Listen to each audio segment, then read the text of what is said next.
Chidima stirred the pot of egusi soup for the third time, though it had long finished cooking.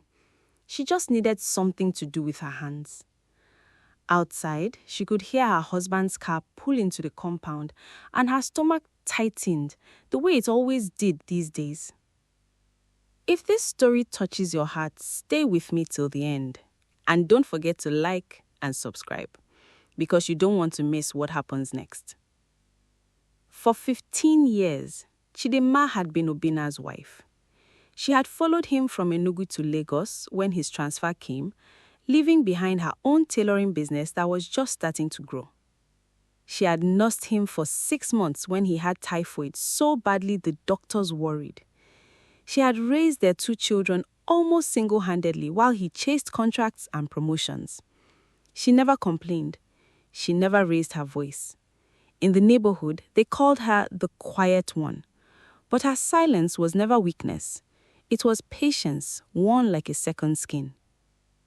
But somewhere along the line, Obinna had stopped seeing her. He would come home and eat the food she prepared without a word of thanks, his eyes glued to his phone. When she spoke about her day, he would grunt, not really listening. He compared her to his colleague's wife, a woman who knew how to dress well and carried herself with class, never noticing how his words landed on Chidima like small stones, one after another, until something inside her grew quiet in a different way, not patient anymore, just tired. "Good evening," she said that evening, placing his plate before him. He didn't look up. "Is there stockfish in this soup? You know I don't like too much bone." She swallowed and said nothing. Their daughter, Ifeoma, now 17, watched from the doorway. She had seen this pattern for years, her father's indifference, her mother's silence, and it worried her more than she let on. That night, Chidima sat outside on the veranda long after everyone had gone to bed. The stars over Lagos were dim, drowned out by streetlights, but she looked up anyway, the way her own mother used to. She thought about the woman she used to be, full of laughter, full of dreams, and wondered when exactly she had disappeared into the walls of this house. 3 weeks later, Chidima complained of a headache that wouldn't go away. Obinna barely looked up from the television. "Take Panadol. You always complain about one thing or another."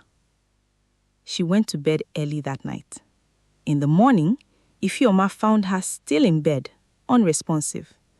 The ambulance came too late.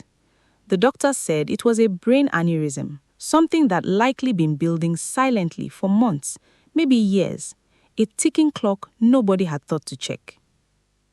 Obinna stood at the hospital corridor that morning, like a man who walked into someone else's nightmare. He kept expecting her to sit up, to complain that the AC was too cold, to ask if he had eaten. But she didn't. She would never ask him anything again. The days after her burial were the hardest of his life. The house, once filled with the comforting sounds of her humming in the kitchen, was unbearably silent. Her wrapper still hung behind the bedroom door. Her slippers were still by the bed, waiting for feet that would never return to them. It was Ifeoma who found the notebook, tucked beneath her mother's Bible. Chidima had been writing in it for years. Not complaints, not bitterness, but small dreams. A tailoring shop she hoped to open one day. A trip to Obudu she wanted to take with her husband, just the 2 of us, like the old days she had written. A letter to her children about how much she loved them, and one page near the end addressed simply to Obinna. His hands trembled as he read it. "I know you are busy building a life for us. I understand. But sometimes I wish you would just look at me, not through me. I am not asking for much, just to be seen." Obinna sat with that notebook for hours, the weight of 15 years of silence crashing down on him all at once. He thought of every meal he ate without gratitude, every achievement of hers he dismissed, every night he chose his phone over her voice. He had spent so many years chasing success outside his home, he never noticed the treasure quietly loving him within it. Months later, at a small gathering for Ifeoma's graduation, A family friend asked Obinna if he was seeing anyone. He shook his head slowly. I had someone, he said quietly. I just didn't know it until she was gone. He never remarried. Instead, he became a different kind of father. Present, attentive, always asking his children how their day was and actually waiting to hear the answer. He would tell them whenever he got the chance, don't wait to appreciate the people who love you quietly. The loudest love isn't always the realest one. Sometimes it's the woman stirring your soup, asking for nothing but your attention.